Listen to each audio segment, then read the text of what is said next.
Have you ever felt like religion has stolen moments from your life?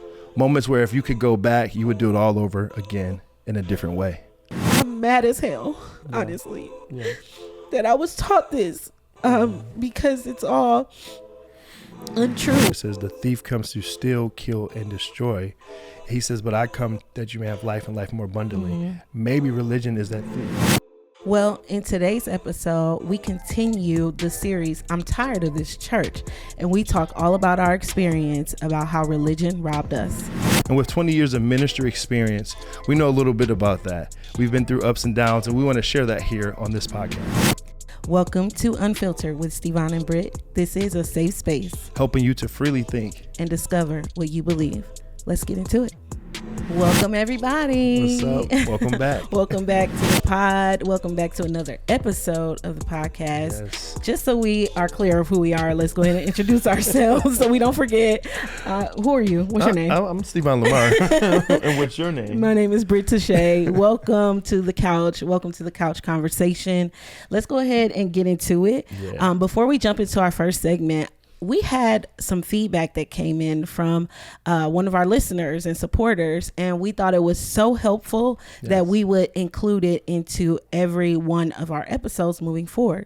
Yeah. So the feedback we received was that it was so helpful to hear what deconstruction actually means. Yeah. And we want that to be the lenses in which we view and listen to the conversations that we're having. So just as a brief description, deconstruction to us, this is our definition. Right. Deconstruction to us is to unlearn everything in order to relearn what you now believe.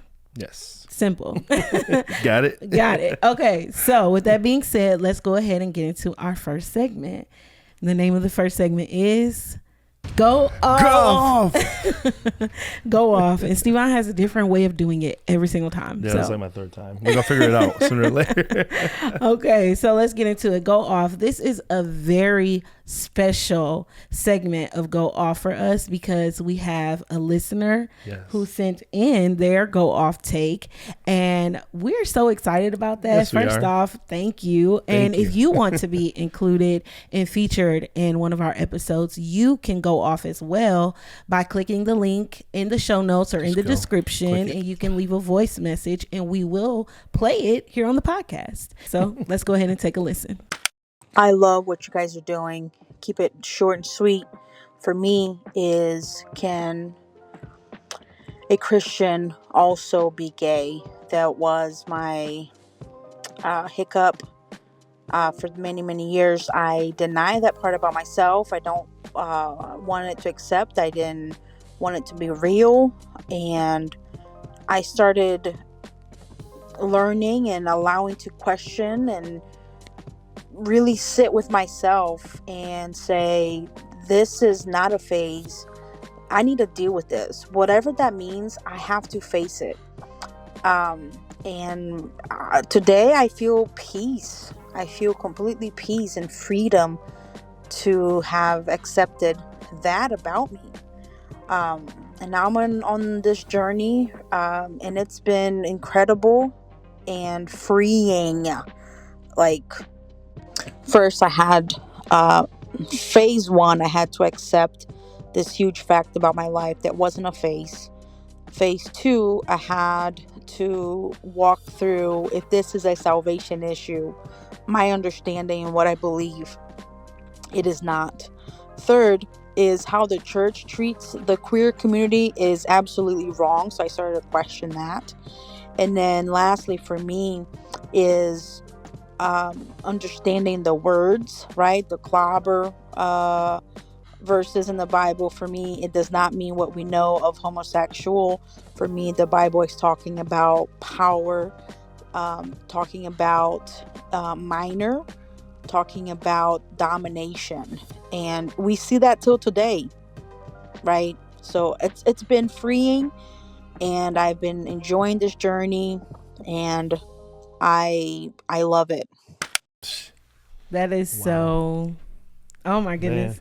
It just kind of leaves me speechless. One, just to even get a message from listeners that shows us that we are bringing value, Yeah. and that's what we want to do here. But number two, the level of how she communicated it, it's something we talk about all the time in private, and now we want to bring it to you here in this conversation on the podcast. And, we know her, so that even touches my heart even more. And we love you. Thank you for sharing that with us. Seriously, we're so much. Proud of you. Thank you for being vulnerable. Thank you for being like a person that is brave enough to start the conversation.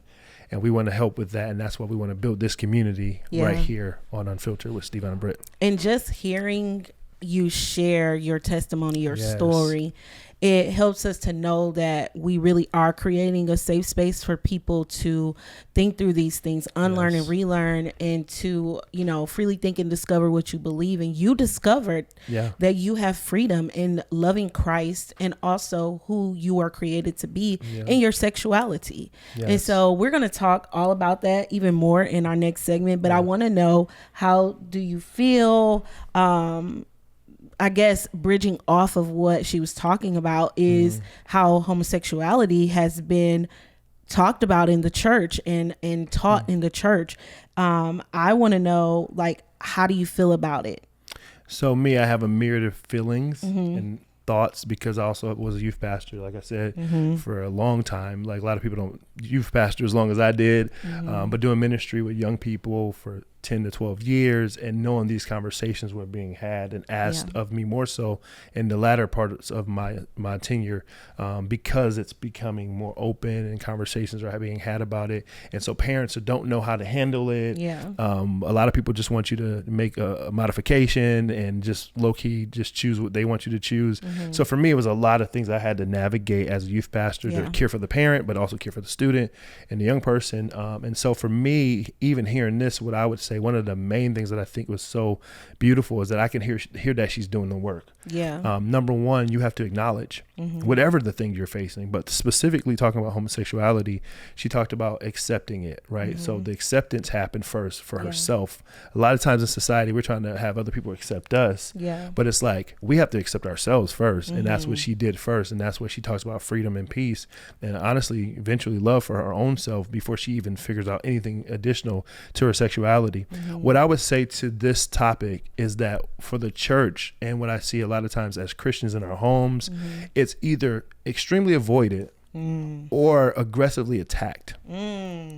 That's good. We gonna talk about it here. That's what I see a lot. I mean, there's some vicious stuff that I've seen on TikTok, and even being in services where I'm cringing, even when I don't have that.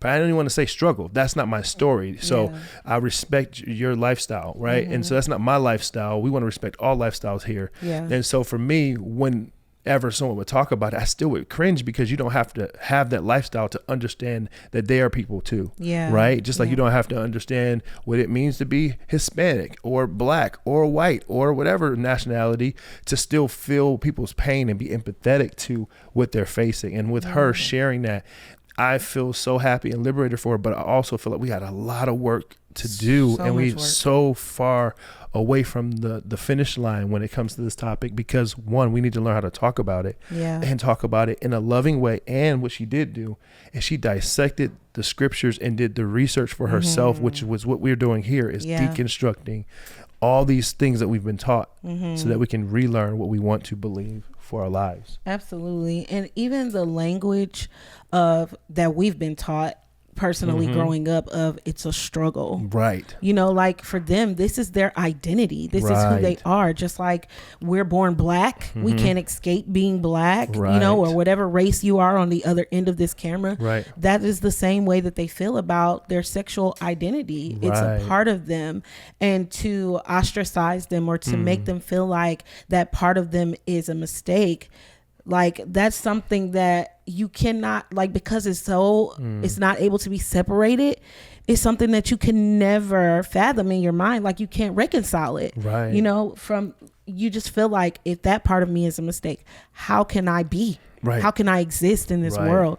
And I feel like there's a lot of mistranslation. There's a lot of things that we have gotten wrong in the Bible. And we're going to discuss that further here. Yeah. But I feel like there needs to be a reconciliation. Yes. There needs to be re-education. Yes. And we need to unlearn everything that we were taught, and we need to relearn what this looks like from a biblical lens and perspective. And I feel like historically, it has not been handled with love, regardless of the misinterpretation, regardless of the misunderstanding. Yes. There's still not been any love in this, not any, but mostly there's been an absence of love. When you are seeing Christians who have literally kicked out their children out of their homes and let them live out on the streets because you don't agree with their sexual preference. That is not right. And that is not the way of Jesus. It's not right. I mean, even being a youth pastor, my first year moving to Raleigh, I remember going to a school that I was, checking in on and caring for. And I remember one of the principal telling me, hey, this kid, he was super smart. He was on an honor roll, A student, and he was Hispanic. And then his family, he came out to his family and told him that he was homosexual, and they kicked him out. He's in high school, and they had to scramble and find out where would he live next, who can take him, who can help him. Wow, he's doing great in every other aspect of his life, and just because of his lifestyle and his preference and who he is in his identity, they let him go. And someone from the church, which was cool, I was actually a part of the team that actually helped to get him in a home for somebody else to help take care of him. So that was one instance where I seen someone do something right and loving someone. But even in that, I know how this thing goes sometimes. You bring them in, is what we talked about, I think, last week, in the whole process of deconstructing. When you're caring for someone that's in their process of deconstructing, a lot of times people want to do what I said before. Apologetics. I want to defend the faith. So we'll bring them in, but we're going to probably try to figure out how to get them back on the right side. What does that even mean? Literally. That's where we got that whole statement from, because literally, what does that mean? This person is a human being. This is what they believe. This is what they feel. It's not even a belief. It's identity. And so for me, I feel like we've lost that. We didn't do a good job with that part. And I really feel like that's what we're here for. This is one of the top topics that we wanted to talk and hit on because it's so much we're going to dig into, even beyond this podcast, to talk about the misconceptions and misappropriations, all that different stuff that has caused people to hide and lie and be a shell of themselves in rooms. Can you imagine trying to pretend like you're not black? Can you imagine trying to pretend like you're not short? Can you imagine, you know what I'm saying? Me pretend like I'm not tall. Right? Pretend like I'm not black. Pretend like, you know what I'm saying? I don't have a beard. It's literally their identity. And I already hear on the other side of the camera, and I'll see it in the comments sooner or later. Well, that's not their identity. God's their true identity, right? See, we always try to take somebody else's life experience and change it. And that's not what's going to happen here on this particular podcast. We're deconstructing. And going back to the love part of it, and this is the last thing I'll say, and we can close it out. It brings a scripture to mind for me that says nothing can separate us from the love of God. And so if that's nothing means nothing last time I checked. Zero. In the dictionary. So that means you can try to compare sins and put them on a list of high and low, but to God, it's all the same. So there's literally nothing. Not drinking, not smoking, not partying, not nothing. Homosexuality, anything that you think is a sin, right? Nothing can separate you from the love of God. So if we can't be separated from the love of our Father, that is the reflection of love that we should share with others, with our children who come out as gay or homosexual or whatever the proper term. Sorry if we're not saying the proper term. Non-binary, whatever it may be, right? Yeah, but if your child comes out, you need to love that child in the way that Christ would love them, not in the way that your preference would love them, or your preference wants to be, or you being embarrassed by their life decisions and choices based upon the community that you're in, your Christian community and box that may bring shame on your family, right? And it's bigger than that. Now you get to minister for real to someone, and not to minister to them to change, but to just love them. Just love. That's all we're called to do. That. Love God, love others. Love God, love others. And our job, that's all Jesus was trying to communicate while he was here. Literally, he says, I'm married to the backslider. Married. So married backslider means I'm committed to a backslider. That doesn't even go together. He's trying to tell you that his love has no end, right? Yeah. And even the prodigal son, right? The story that he uses as a parable, Jesus is telling the story, not nobody else. There's not somebody else saying this. This is Jesus saying this. He says, when the son came back home, it said the king, the father, ran back to his son. Yeah. Right? He ran not only to him, but he covered him, put a ring on his finger and everything, and threw a party for him. Yeah. That sounds like he ain't just like try to hide him, because like if we want to dissect, because sometimes we just think we're deconstructing, we want to dissect the theology behind that, and the custom behind that is whenever you left home in the Jewish community and you asked for your inheritance early, that means you were going to be shunned from the community forever. It wasn't no coming back, right? Because what it means is it was like kind of disrespectful and dishonoring to ask for your inheritance early. But what the father did in the story, and what the story is not, it's not a real story. Jesus tells it as a real story because he's trying to compare his love to his sons and daughters, to us, right? He says that no matter what they say, what the community may say, how they may look at you for why you left and why you ran off and why you're struggling, why are you going through whatever. He said, what I'm going to do is I'm going to not only celebrate you, I'm going to cover you, I'm going to put a ring on you to show you that you're royal, I'm going to restore you, and I'm going to show you love, and we're going to have a party. Yeah.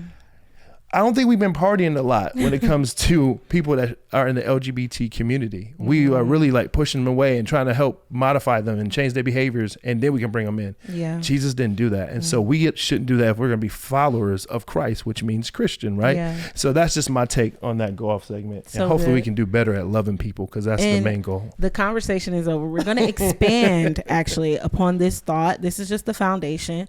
But this issue is very personal to us and to me. I have a personal story involved in this, and we're going to get into that now. So let's go ahead and just go into our next segment. It's called What Does That Even Mean? So just a little background. As you know, if you've listened to past episodes, this segment came about because when we began our deconstruction journey, we would sit around with our best friends and we would sit around together and literally question everything and ask, what does that even mean? Yes. I mean, from things we were raised to believe as children to cliches and different things that we learned in church. Right. So we are bringing that to the couch. We're going to question, what does that even mean? Right. So I want to get into the title of today's episode. It's called Religion Robbed Us. And this is a second part of the series that we're doing right now called I'm Tired of This Church. I'm tired of this church.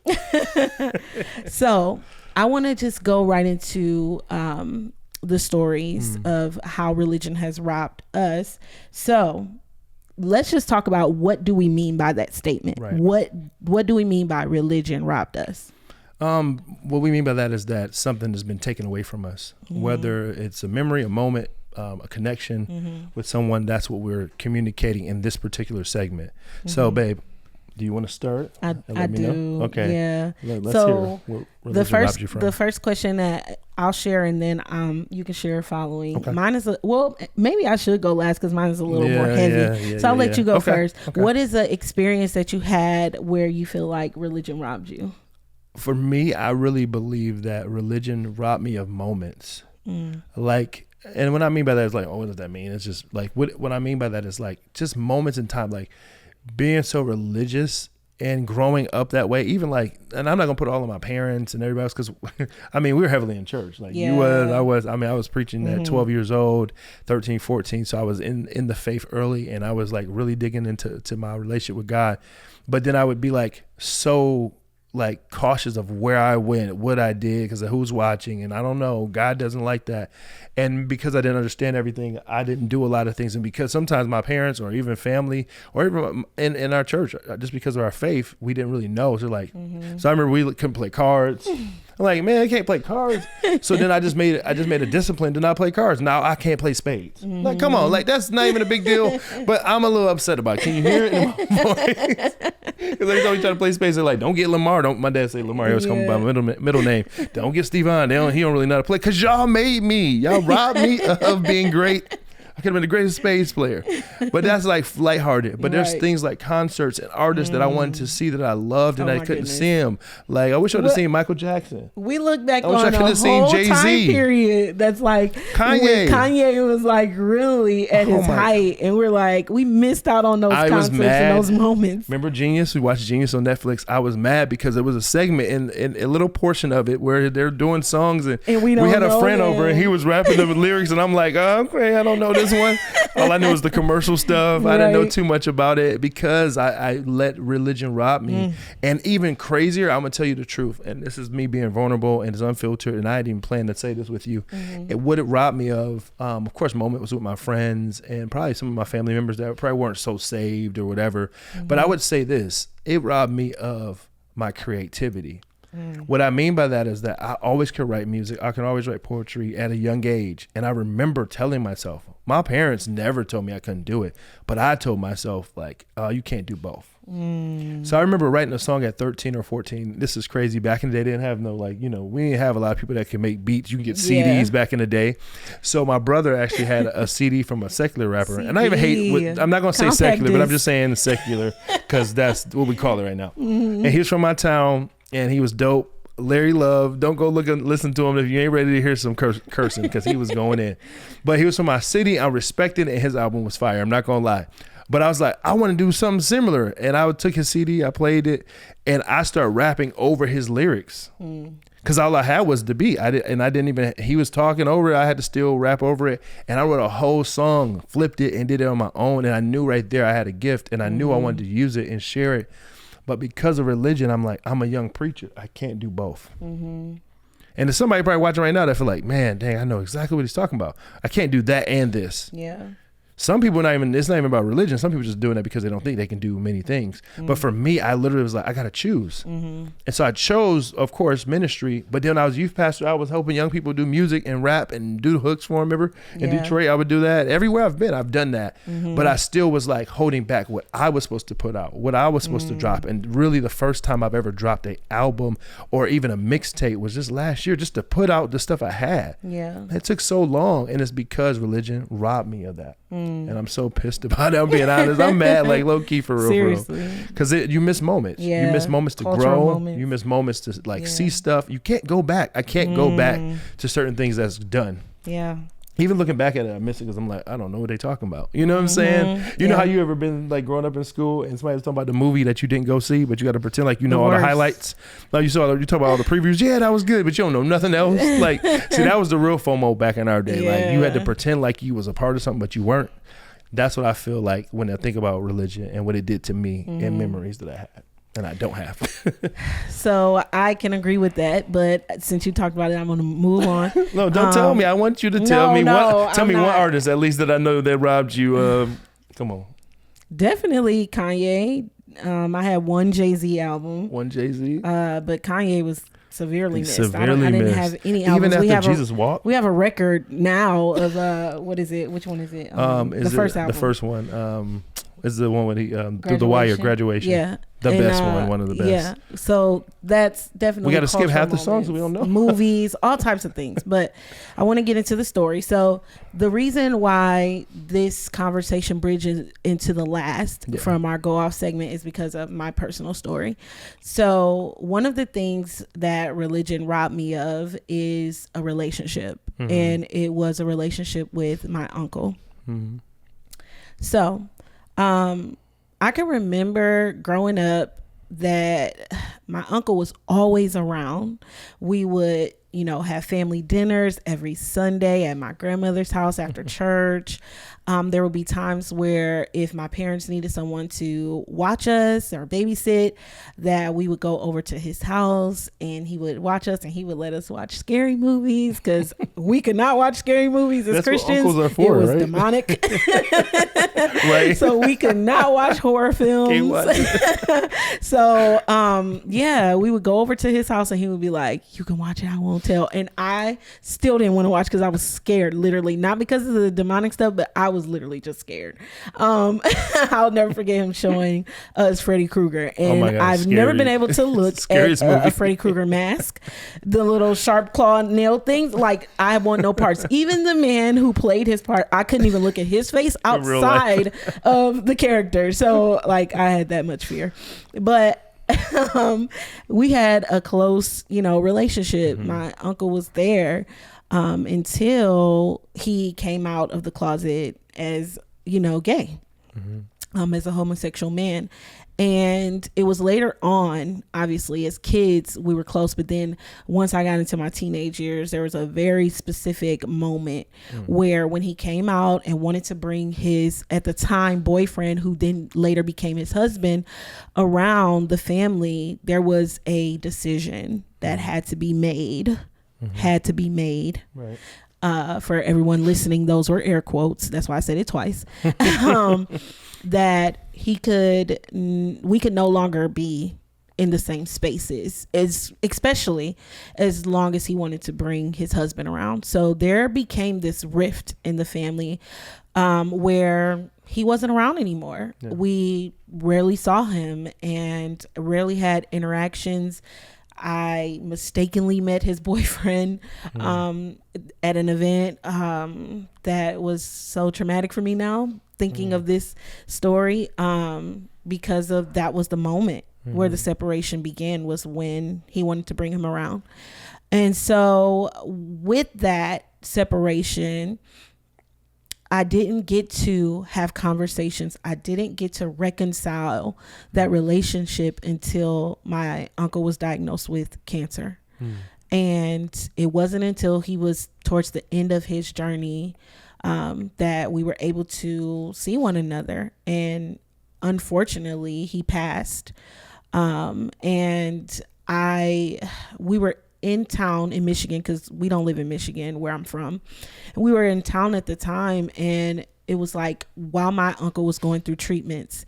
And I just remember, I think my grandparents were there at the time, and everybody's like, yeah, you got to get over there and see your Uncle Tracy, and see him. And I want to put some pictures and things up so you guys can see him, because I really want to honor him and let this episode be a tribute to him in his life, and kind of reconciling that relationship even more and showing my love to him.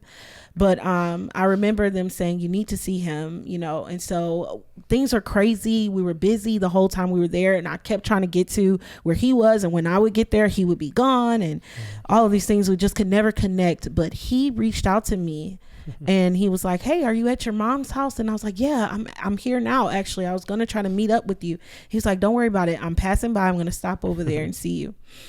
And so SteveVon was there actually at the time as well. And he came, he knocked on the door, and to see him, I kind of think I might get emotional, but to see him, he had lost his hair, everything. He was so skinny. He was going through chemo, and it was just tough because he wasn't the same healthy uncle that I knew. And I had seen him in years, passing on social media or, here and there when he would come to an event, but he would be secluded away. Or if he would come to Christmas, we do every Christmas together as a family. And he would go and he would be in his house, in his space where he would stay, and would rarely come out and interact. And when I saw him, he just wasn't the same. And it was so just, I don't know, I felt like I let time go by. At this time that I hadn't even been deconstructed fully, but I knew that I didn't believe what I once was taught to believe about this. But when he came in, we sat down on the couch, we had conversations, we were able to laugh. I was able to hug him and tell him I love him. But the tough part about it is that I never got to reconcile that separation. I never got to have the conversation with him to say, I'm sorry if you ever felt excluded or if you ever felt unloved. It's okay, baby. Because of what religion taught me, because of what I was taught. And I never got to I never got to have that conversation with him, and he died shortly after. Yeah. And so I'm mad as hell, honestly, that I was taught this, because it's all untrue. Everything that I was learning, according to what I've now learned and, unlearned and relearned about homosexuality and what it says in the Bible. Right. It's not what I was taught. And that's why these conversations are important, is because we want to raise the awareness and help people to know what the Bible truly says. And we're not experts. We'll bring on an expert actually to speak more into this topic. Yes. We're literally in the process of learning and unlearning, but we're tired of seeing the harm continue. We're tired of seeing the mistreatment continue and the separation in families. So I'm going to get myself together. That's good. But I wanted to watch a clip from, there's a page that we follow that has helped us tremendously in our journey of deconstruction, where a theologian and a scholar, biblical scholar, breaks down what the Bible has to say about homosexuality. We're going to go ahead and watch that and listen to that, and then we'll come right back and discuss. God cares about us. So God cares about our sexuality. But when the Bible speaks constructively about sexuality, it is usually to correct abuses, not to control individual expression. In the story of Sodom and Gomorrah, God condemns the domination act of gang rape. In Jesus' teaching about sexuality, we see that he defends women by opposing their objectification. You have heard it said, do not commit adultery. But I tell you that when you look at a woman with lust in your heart, you have already committed adultery. When Paul speaks about sexuality, he does limit some individual expressions of it, but they are tied closely to the individual churches he is addressing and the specific problems they are dealing with. Paul condemns the excesses of certain Roman practices of sexuality, the practice of pederasty or the abuse of young boys. The words that have recently been translated as homosexuality likely refer to acts of abuse against vulnerable people. So yes, God cares about our sexuality, and God cares when people are hurt by other people's expressions of sexuality. I think that is the point of prohibitive biblical passages. Wow. This is a wow episode right here, I'm telling you. Wow. So that's a lot. Let's get into it. I want to just point out some key things that were said in that clip. Number one, God cares about our sexuality.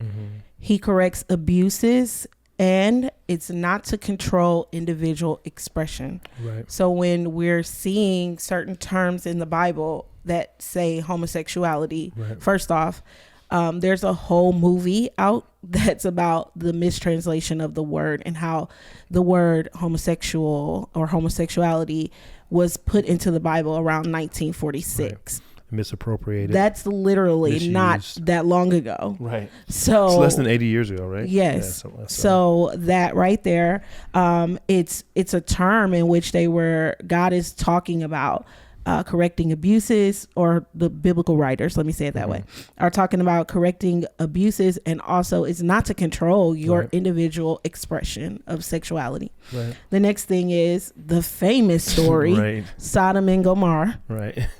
It was not about homosexuality. Right. It was actually about domination and gang rape. Yep. That's so major because it has been turned into a man lying with men thing, but it was not about that. It was more about the men in the town who were trying to violate, force themselves. Yeah, these angelic beings that appeared, is what the Bible says, appeared as men. Right. So that's one part. Then the next thing I want to point out is Jesus's teachings on sexuality are defending and not condoning objectifying women. That's the whole, when you look at a woman with lust in your heart, then you've already committed the sin. Right. Okay, next she talks about Paul, who also condemned what he was saying in his translation was that he was condemning the abuse of young boys. And he was speaking to a specific church and region. Yes, that's so good to point out. That's the thing that we forget about. Whenever you go through his epistles, a lot of times Paul is talking to specific people, churches and leadership. Yes. He's not talking about the full extent of all human beings and humanity. And so that's the part where I feel like we have a lot of gap. Yeah. Especially a lot of the Bible. Context matters. Exactly. And 2/3 of the New Testament, 2/3 of the New Testament is actually written by Paul. So of course you're gonna have a lot of misunderstanding, misappropriation, and the misinterpretation of Scripture. Yeah. When he's writing it specifically to a people group, Yeah. right? And so I think that's something that we have to look at when we talk about deconstructing in general, but specifically this topic. Yes. And the next thing is the word homosexuality likely refers to an act of abuse of vulnerable people. That is what the actual translation is looking at. Then the last point, I believe, the last point I want to make is that God cares about our sexuality, and he cares when other people are hurt by other people's expression of their sexuality. Exactly. So pretty much to me, that means it's his business, is not our business. And it's the person whose bedroom, it's their business, you know? So I just love that video. I love how it simply broke it down. All of the many translations and the scriptures and the main points that you hear Christians argue all the time about this subject matter. She pretty much walked through it all. So I want to know, what are your thoughts about it?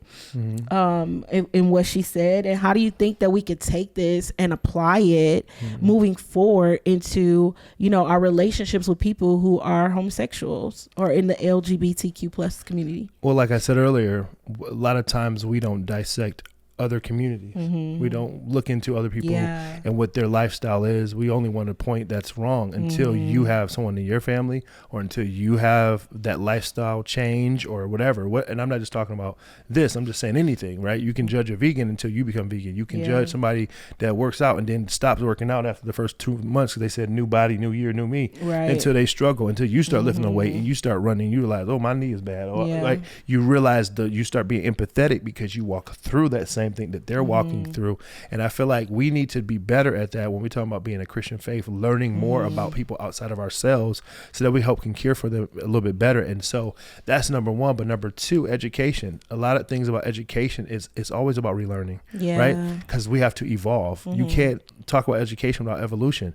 Everything is changing, and people are like, it's changing. No, we're getting more information. And we're in the information age. So with it being right in our hands and at our fingertips, we have to do better with the information we have, right? So when I was a youth pastor, a lot of times I would study stuff and be like, even though I know it, I'm going to study again as if I don't know it from a different lens in this generation. And the other thing I would do is I would actually tell the kids fact check it, because they're going to do it anyways. They right in the middle of my sermon. Oh, Pastor, you said that. No, you're right. You know what I'm saying? So why not educate ourselves at a level beyond what we live and the lifestyle that we're facing, to help learn something that we didn't know. And honestly, most of us have somebody in our family that is actually dealing with it. That's their lifestyle. That's who they are. That's their identity. And we should be more empathetic and careful in how we communicate and care for them. And the thing about it is, as a Christian, outside of that, it says study to show yourself approved, right? A lot of us ain't showing ourselves approved. We just see one tag scripture, use it, and apply it to our lives. And it's not necessarily always meaning that, right? And so what happens is we take scripture, misappropriate it, take scripture and put it in places that it doesn't go, and we don't understand it. We're going to talk about women and speaking in the church one day. But even that's just Paul talking to one specific church at one specific time, because one specific thing happening, one moment. And we made a doctrine from it. So we got to do our due diligence in dissecting the scripture, learning the customs, learning the pretext and the context, so we can know the full story. It's what we've been doing with the Bible. That's my last point. Is it's like us watching a movie and watching the first half and watching the end and trying to tell the story. You don't know the whole thing. We got to do better at learning the context so we can understand the full meaning of what is really saying, what God was really showing. And sometimes it's really just a person speaking about it, and it's not even God. So that's a whole nother thing that we got to do when it comes to deconstructing properly. Absolutely.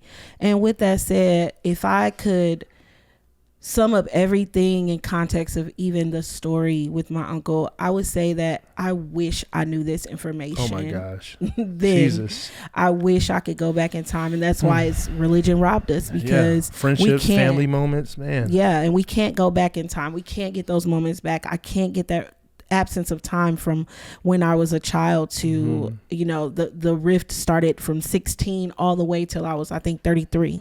I can't get that time back. Wow. I can't get that relationship back, but I can honor his life and his legacy, and I can love in a way that I wish I had to love him on others. Yes. And I think that that's the message here. Yeah. In now knowing what the Bible actually is saying, that you don't have to look at people as others or outcast or not what God predestined it to be. Right. You can actually look at people and say, that's just who you are. Right. And you And we can cool with err that. and you can err on the caution of love. Right. Err on the side of love. Right. Just love, because at the end of the day, we said this before in a previous episode, and we'll continue to say it every day until we're blue in the face, that the greatest commandment It is. was that we love God and that we love others as we love ourselves. So really, the way you're loving others is a reflection of how you love true you. Reflection of you. You're telling on yourself here Right. by how you treat other people. Right. So let's do better about loving God, not only loving God, but loving others. Yeah. And that law, that is what all of the other commandments and laws hang on that. They'll hinge on it. So I just want to encourage us to live in love. Yeah. And I think this is a great conversation. It's just the beginning of the conversation, and we'll bring on more voices that can really speak into this, because I know the comments are probably going to go crazy. Bring them on. So come on with it. All the questions and everything you have to say. Couch. Yeah, just bring it in, because we're going to bring people to speak directly to this, because we need this issue of division and the lack of love in our churches and in our spaces to stop, and we need to welcome people in for real, and love not them. just from some come as you are, or just come in so we can get numbers like we talked about a while ago. Like, no, we truly want to love you for who you are, not who you're going to be. Yeah, that's a whole nother thing. I said it last week or the last episode. I said Ubuntu, that's the African meaning. It means I am because you are. Yeah. And it means we can't do this without each other, right? And so that's where love and unity really thrives, because I'm not trying to change you. Yeah. You're not trying to change me. We just want to enjoy each other together. Yes. And that's when I feel like really the world's going to change. That's beautiful, because we're all different. We're all different. So that's what that means to us. This religion robbed us, and all of the issue of the LGBTQ plus situation and homosexuality in the Bible, that's what it means to us. But we want to know, what does this even mean to you? So go ahead and leave it in the comments. And also you can also leave a voicemail and just go off about it. Yeah. Whatever you feel, any questions you have, go off, leave it in the voicemail, and we want to hear it. We want to put it in the podcast and talk about it. It's crazy you just said that. I thought about the scripture where it says the thief comes to steal, kill, and destroy. He says, but I come that you may have life and life more abundantly. Maybe religion is that thief. He came to steal all those things, but he wants us to live life, and life is best experienced through love. Yeah. Like, so absolutely. Honestly, if you want to just like let the hate go, let the hurt go, let it go, let the harm go, and just start showing love to people, you'll probably be living in a more abundant life and be more happy. And so that's our heart, and hopefully you're doing that after listening to this podcast. So thank you so much for joining us for another episode. We love to hear from you.